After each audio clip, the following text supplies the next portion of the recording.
शाहरुख बंटी सरदाना आज़ाद समाज पार्टी। आज हमारी पूरी ज़िले की पूरी कमेटी आज़ाद समाज पार्टी के जिला अध्यक्ष के नेतृत्व में भाई शाहजेब के और हमारे विधानसभा पूरी कमेटी यहाँ मौजूद है और लगातार सलावा प्रकरण मामले में लगातार आज़ाद समाज पार्टी आवाज़ उठा रही है कि गरीबों को और मुस्लिम समुदाय के लोगों को इंसाफ मिले। जो बुलडोज़र वहाँ चलाए गए हैं ये अन्याय है और ये तानाशाही नहीं चलेगी सरकार की। हम इसका विरोध करते हैं और अगर इसमें प्रशासन ने सही कार्रवाई नहीं की, हम इसमें हमारे चंद्रशेखर आज़ाद जी राष्ट्रीय अध्यक्ष सांसद जी वो उनके नेतृत्व में यहाँ एक बड़ा आंदोलन छेड़ सकते हैं। जी, मेरा नाम संजीव पाल है, प्रदेश संगठन मंत्री आज़ाद समाज पार्टी। प्रशासन को तो कार्रवाई तो करनी पड़ेगी क्योंकि उन्हें ये यहाँ जो कमज़ोर पार्टी पता भीम आर्मी जहाँ खड़ी हो जाती है तो उस परिवार को या उस पीड़ित को न्याय दिलाने का काम करती है, चाहे हमारा एक छोटा सा कार्यकर्ता हो चाहे हमारे राष्ट्रीय अध्यक्ष हो। रही बात सरदना की, सरदना में तो प्रशासन नहीं सुनेगा। तो अभी तो मेरठ में डीएम है, हम डीएम का कलेक्ट्रेट का भी ताला लगाना जानते हैं। हम लोगों ने काम किया, संघर्ष किया, आज तक मजलूमों की आवाज़ उठाने का काम किया है। तो अगर यहाँ नहीं सुनेगा, अगर ये कहेंगे कि डीएम साहब के आदेश पे हमने वहाँ पे बुलडोजर चलाने का काम किया है, तो डीएम साहब भी दूर नहीं है। हम लोग मेरठ में भी जानते हैं, डीएम साहब से भी हम पूछ लेंगे कि आपने बुलडोजर का किसके दबाव में वो आदेश किया। तो हम लोग सब जानते हैं। अगर वो कहेंगे योगी जी का था तो उसका भी जवाब हम जानते हैं। हमारे पास सब चीज़ के रास्ते हैं। हम इनसे ये नहीं गलतफहमी हो गई कि आज आज़ाद समाज पार्टी भीम आर्मी किसी मजलूम की आवाज़ नहीं उठाएगी। इनकी गलतफहमी दूर करने का काम आज़ाद समाज पार्टी भीम आर्मी करेगी। प्रशासन भी अगर होश में नहीं आएगा उसे होश में भी लाने का आज़ाद समाज पार्टी भीम आर्मी करेगी। अगर भारतीय जनता पार्टी के बिगड़ेल नेता उनके नेताओं से नहीं सुधरे तो उनका भी इलाज करने का काम आज़ाद समाज पार्टी भीम आर्मी करेगी।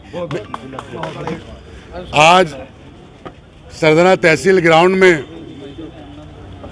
ये आज़ाद समाज पार्टी द्वारा हमारे पार्टी के राष्ट्रीय अध्यक्ष भाई चंद्रशेखर के आदेश पर आज तहसील में सरदना विधानसभा क्षेत्र के गांव सलावा में जो घटना हुई है, आज से 3 दिन पहले जो वहां पर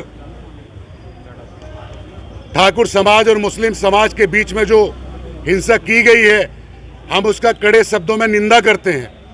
साथ साथ हम प्रशासन से कहना चाहते हैं, जब 2 समाज में वहां झड़प की गई है तो एक तरफा कार्रवाई क्यों की गई? चोट दोनों तरफ के लोगों की लगी, ठाकुर समाज के लोगों के भी लगी और मुस्लिम समाज के लोगों को भी लगी।